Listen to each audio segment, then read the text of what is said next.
नमस्कार, इसका India TV में आप सभी का स्वागत है और मैं हूं आपके साथ भारती लोधी। आइए बढ़ते हैं खबरों की ओर। सुसनेर के गो अभयारण्य में रामनवमी के शुभ अवसर पर 1 वर्षीय वेदल क्षणा गो आराधना महोत्सव का उपसंहार उत्सव भव्य रूप से संपन्न हुआ। स्वामी गोपालनंद सरस्वती जी ने श्री राम के गो माता से जुड़े अवतार का उल्लेख करते हुए लोक कल्याण की बात कही। भारत माता मंदिर ट्रस्ट के संरक्षक स्वामी अखिलेश्वर नंद गिरी जी महाराज ने प्रधानमंत्री मोदी से आग्रह किया कि गुजरात की तरह देश भर में गौ हत्या पर कठोर कानून बने। उन्होंने गौ तस्करी रोकने और गौ माता के संरक्षण हेतु युवाओं को संगठित होने का आह्वान किया। इस अवसर पर देश भर से श्रद्धालु, समाजसेवी, मातृशक्ति और गण्यमान्य अतिथि उपस्थित रहे। कथा मंच पर गौ माता को चुनरी अर्पण कर पूजन हुआ और अंत में यज्ञशाला की परिक्रमा व गो सेवा कर महाप्रसाद ग्रहण किया गया।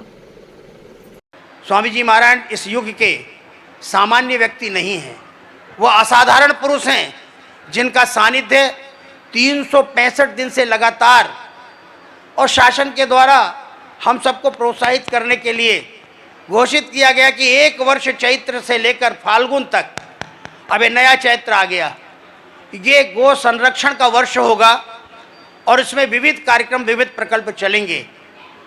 माननीय मुख्यमंत्री जी ने कई प्रकल्पों का शुभारंभ कर दिया है और देश भर में गो सेवा की अलख जागी है। पूज्य स्वामी जी महाराज के समर्थ चरणों को मैं प्रणाम करता हूँ। यहाँ उपस्थित सब गो सेवाव्रती भक्तगण जो स्वामी जी महाराज को सहयोग कर रहे हैं, और आज मुझे सबसे ज़्यादा प्रसन्नता हुई है धेनु शक्ति संगठन का की जो उद्घोषणा हुई है और बहन रमा देवी मिश्रा जी का उसमें नियोजन किया गया है और उनके नेतृत्व में जो 1 करोड़ बहनों का संकल्प है कि हम उनको दिल्ली पहुंचाएंगे, दिल्ली ले जाएंगे। हमारी मांग केवल वही है जो हमारी पारंपरिक मांग है। भारत के संतों ने प्रारंभ से ही ये मांग की है कि जब तक धर्म को राज्य का आश्रय नहीं मिलेगा, धर्म पंगु जैसा दिखाई पड़ेगा।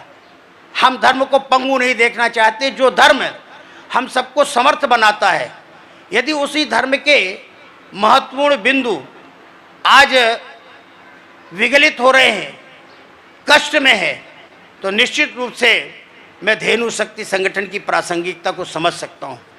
आज मैं एक उद्घोषणा करना चाह रहा था, लेकिन वो उद्घोषणा पहले ही हो चुकी। मेरे मन में भाव ये आया था कि तस्करों से गौ माता को कैसे बचाया जाए। शासन प्रशासन का सहयोग अपनी जगह पर है, पर मैं अंग्रेजी में कभी कभी 1-2 शब्द बोल लेता हूँ, इसलिए कि आपको मालूम हो कि अखिलेश्वरनंद को अंग्रेजी भी आती है, क्योंकि देश और विदेश में भी जाना पड़ता है तो वहाँ भी कुछ गिटबिट करना पड़ता है। पर भारत में मैं अंग्रेजी का प्रयोग नहीं करता। जैसे महाराज जी अभी कह रहे थे कि जो भारतीय वेशभूषा में वो यहाँ आकर के अपना सम्मान ले लें, और जिनकी अभारतीय वेशभूषा वो कम से कम ये प्रदर्शन तो यहाँ ना हो कि हम विशुद्ध स्वदेशी जागरण वाले लोग हैं।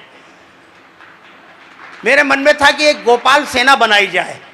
एक महापुरुष मुझसे कहकर गए, अब आपने बना दिया ग्वाल शक्ति सेना, वही गोपाल सेना है।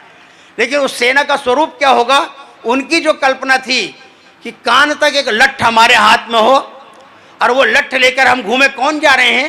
बोले ये गोपाल सेना के सदस्य जा रहे हैं। क्यों जा रहे हैं?